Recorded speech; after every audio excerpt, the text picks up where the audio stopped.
इस समय हम पहुंचे हैं अयोध्या के भदरसा में और ये वो कॉम्प्लेक्स है जहां पर सपा नेता मोइन खान, जिस पर कि गैंगरेप का आरोप लगा है, ये उसी का कॉम्प्लेक्स है। ये पीछे आप मेरे देख पा रहे होंगे, ये पूरा जो शॉपिंग कॉम्प्लेक्स आपको दिखाई दे रहा है, ये पूरा शॉपिंग कॉम्प्लेक्स मोइन खान, जो कि गैंगरेप पीड़िता का गैंगरेप आरोपी है, और यहाँ पर उसका पूरा जो ये कॉम्प्लेक्स है, इसकी जो पैमाइश है ये पूरी कर ली गई है और अब जल्द ही इस पूरे कॉम्प्लेक्स पर बुलडोज़र की कार्रवाई होगी। ये आप देख पा रहे होंगे कि यहाँ पर सरकारी बैंक भी है, पंजाब नेशनल बैंक भी है, सरकारी बैंक भी है, और इस पर भी बुलडोज़र की कार्रवाई की जाएगी। इस पे हालांकि अभी इसको खाली करवाने का जो नोटिस है वो दे दिया गया है, पूरे बैंक को खाली करवाने का नोटिस दे दिया गया है, क्योंकि ये पूरा जो कॉम्प्लेक्स है ये मोइन खान का कॉम्प्लेक्स कहा जा रहा है, पूरा शॉपिंग कॉम्प्लेक्स है और ये इनलीगल ज़मीन पर बना हुआ है। और ऐसी कई सारी ज़मीनें हैं जो मोइन खान की, जो कि अवैध हैं, और अवैध ज़मीनों पर कंस्ट्रक्शन का जो काम है वो करवाया गया है। इन सभी ज़मीनों पर बुलडोज़र की जो कार्रवाई है वो की जाएगी। ये आप मेरे पीछे देख पा रहे होंगे, पीछे ये पूरी जो ज़मीन है, यहाँ पर मोइन खान की बेकरी हुआ करती थी और कहा यह जा रहा था कि इसी बेकरी में वो जो 12 साल की बच्ची थी उसके साथ जिस तरीके से गैंगरेप की घटना को अंजाम दिया गया, ये वही जगह है। यहाँ पर ये सामने है जहाँ पर बुलडोज़र की कार्रवाई की गई है। ये पूरी बुलडोज़र की जो कार्रवाई की गई है, यहाँ पर बेकरी हुआ करती थी मोइन खान की, और इसी बेकरी में आरोप है कि मोइन खान का जो नौकर है वो यहाँ पर छोटी सी बच्ची को बहला फुसला कर लेकर आया था और उसके बाद यहाँ पर इस तरीके की घटना को अंजाम दिया गया था। और अब ये पूरा कॉम्प्लेक्स जो आप मेरे पीछे देख रहे हैं, ये पूरा कॉम्प्लेक्स है और शॉपिंग कॉम्प्लेक्स है जो मोइन खान का है, और कहा जा रहा है कि ये पूरा कॉम्प्लेक्स भी अवैध ज़मीन पर बनाया गया है। और इससे हम थोड़ा सा और आगे जाएंगे, 300 मीटर की दूरी पर यहाँ पर एक जो और शॉपिंग कॉम्प्लेक्स है और एक पुलिस चौकी है जो कब्रिस्तान की ज़मीन पर, कहा जा रहा है कि कब्रिस्तान की ज़मीन पर वो पुलिस चौकी बनाई गई थी। उस पर भी जो कार्रवाई है, बुलडोज़र की जो कार्रवाई है वो भी होगी। वहाँ पर भी पूरा पैमाइश जो है वो चल रही है। हालांकि ये पूरा जो कॉम्प्लेक्स आप देख रहे हैं, बस जल्द ही इस कॉम्प्लेक्स पर भी जो बुलडोज़र की कार्रवाई है वो की जाएगी। इसमें मैंने आपको दिखाया कि इस कॉम्प्लेक्स में भी सरकारी बैंक चल रहा है। बैंक को हालांकि नोटिस जो है वो दे दी गई है और बैंक को खाली करवाने के लिए कह दिया गया है। इस समय हम पहुंचे हैं भदरसा पुलिस चौकी में। ये वो चौकी है जो कहा जा रहा है, दावा किया जा रहा है कि सपा नेता मोइन खान, जो गैंगरेप के आरोपी हैं, उनकी ज़मीन पर बनाया गया है। और ये भी कहा जा रहा है ये पूरी जो ज़मीन है वो अवैध है, क्योंकि ये पूरी ज़मीन कब्रिस्तान की ज़मीन को कब्ज़ा करके ये सारा जो कॉम्प्लेक्स है और ये पुलिस चौकी है, इसको यहाँ पर बनाया गया था। हालांकि इसकी जो पैमाइश है वो पूरी कर ली गई है और जल्द ही इस पर भी बुलडोज़र की जो कार्रवाई है वो की जाएगी। इससे पहले हमने आपको पीछे दिखाया कि किस तरीके से शॉपिंग कॉम्प्लेक्स जो है उसकी भी पैमाइश पूरी हो गई है और वहाँ पर जो सरकारी बैंक है उसको नोटिस दे दिया गया है, खाली करने के लिए उसको नोटिस दे दिया गया है। और वहाँ पर जितना भी शॉपिंग कॉम्प्लेक्स था, उसकी दुकानें थी, उन सबको वहाँ पर हटा के वहाँ पर बुलडोज़र की जो कार्रवाई है वो की जाएगी। और इस समय हम आपको लेकर आए हैं, ये वो चौकी है जो मोइन खान की ज़मीन पर चलती थी। हालांकि ये जो केस के बाद में इस चौकी को शिफ्ट कर दिया गया और चौकी जो है दूसरी जगह बना ली गई। लेकिन ये देखिए, ये पूरा आपको यहाँ पर कब्रिस्तान नज़र आ जाएगा। ये कब्रिस्तान की ज़मीन पर ये पुलिस चौकी चल रही थी। ऐसे ही कई कॉम्प्लेक्स चल रहे थे, शॉपिंग कॉम्प्लेक्स चल रहे थे, और ये पूरी ज़मीन पर इस तरीके से कब्ज़ा किया गया था। दावा ये भी किया जा रहा है कि जो सपा नेता है मोइन खान, जिन पर आरोप है गैंगरेप का, उनकी कई ऐसी अवैध संपत्तियां हैं जिस पर इस तरीके से उन्होंने अवैध रूप से कब्ज़ा कर रखा है। ये जो पुलिस चौकी मेरे पीछे आप देख पा रहे हैं, इसकी भी पूरी जो पैमाइश है इस पूरी ज़मीन की पूरी कर ली गई है और जल्दी इस पर भी बुलडोज़र की जो कार्रवाई है वो की जाएगी। अयोध्या में मासूम बच्ची के साथ रेप किया गया और उसके बाद जो आरोपी था मोइन खान, जो सपा का नेता कहा जा रहा था, उसकी कई संपत्तियों पर बुलडोज़र की कार्रवाई की गई। इस विषय पे बात करने के लिए हमारे साथ अयोध्या के डीएम मौजूद हैं, उन्हीं से जानते हैं। सर, ये बताइए कितनी संपत्तियां अभी आप लोगों ने चिन्हित की हैं और क्या क्या कार्रवाई अभी आगे होने वाली है?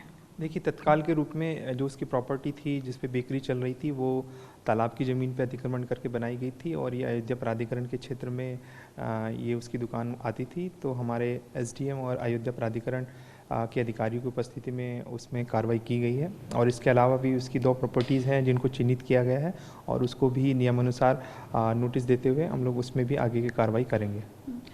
सर, बच्ची की अगर मैं बात करूं तो बच्ची को लखनऊ रेफ़र किया गया है, तो अभी उसकी हालत कैसी है और इलाज अभी किस तरीके से हो पा रहा है? अभी जो बच्ची है उसकी हालत ठीक है और उसको बेहतर उपचार मिल सके इसी को दृष्टिगत देखते हुए सारी चीज़ों को सोचते हुए उसको लखनऊ केजीएमयू में रेफ़र किया गया।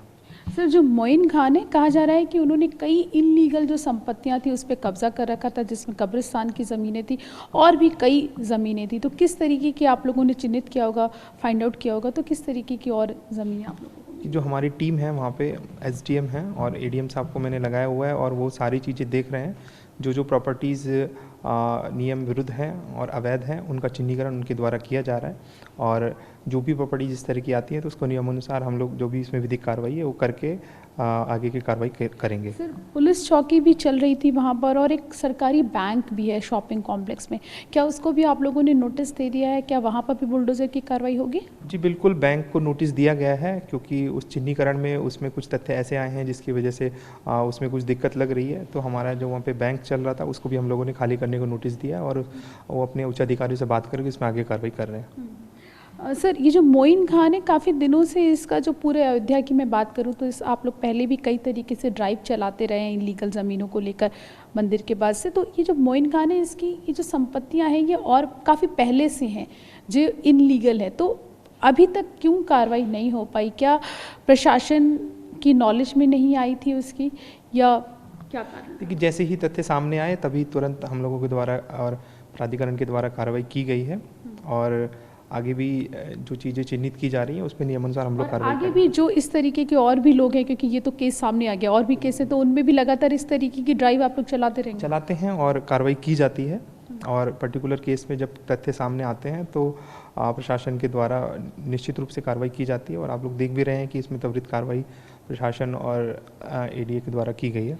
सर, आखिरी सवाल, सर, ये जो पुलिस चौकी है और ये जो बैंक है जिसमें शॉपिंग कॉम्प्लेक्स है, इस पे बुलडोज़र की कार्रवाई कब तक हो पाएगी? क्या आप लोगों ने कुछ प्लानिंग की है अभी? देखिए, जैसे मैंने बताया कि इसमें हर चीज़ का एक टाइम रहता है और नोटिस देने के बाद जो भी नियमानुसार उसमें कुछ दिन का टाइम देना पड़ता है, तो उसके व्यतीत होने के बाद कार्रवाई की जाएगी। शुक्रिया थे विनय से बात करने के लिए। तो सुना आपने, ये थे अयोध्या के डीएम जिनका साफ कहना था कि जो संपत्तियां हैं उनको चिन्हित किया जा रहा है और जितनी भी अवैध संपत्तियां हैं उन सभी पर बुलडोज़र की जो कार्रवाई है वो जल्द से जल्द की जाएगी।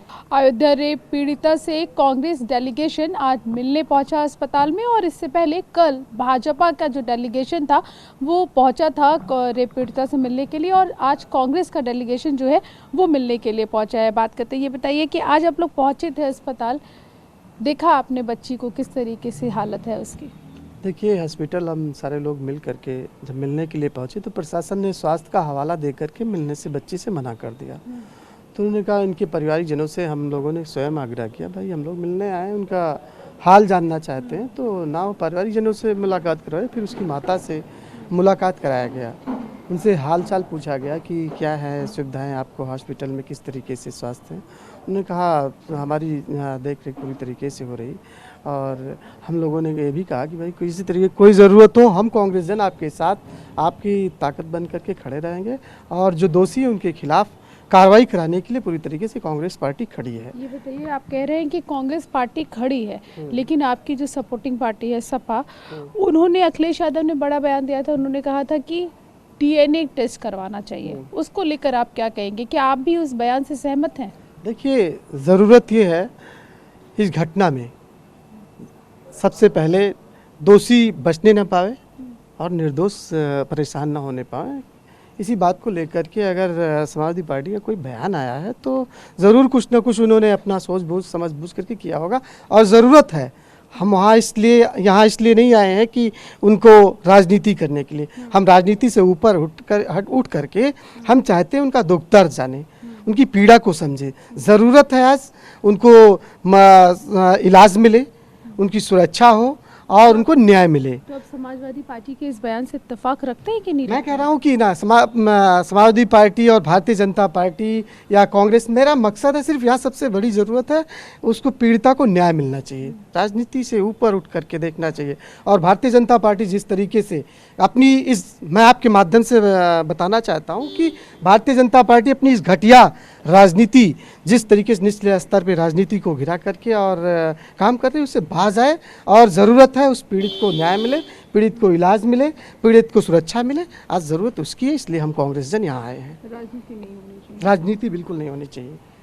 तो सुना आपने, कांग्रेस का जो डेलीगेशन था वो अस्पताल पहुंचा था, पीड़िता की मां से मिला। उनके बाद उन्होंने साफ तौर पे कहा कि ये जो पूरा जो मामला है उसमें चाहे अखिलेश यादव के डीएनए का बयान हो या कांग्रेस के डेलीगेशन का मिलने का, पीड़िता से मिलने का सवाल हो, इन सब चीज़ों से परे ये है कि इस पूरे मामले में राजनीति जो है वो नहीं होनी चाहिए। कैमरामैन सुभाष के साथ प्रीति श्रीवास्तव, TV9 भारतवर्ष, अयोध्या।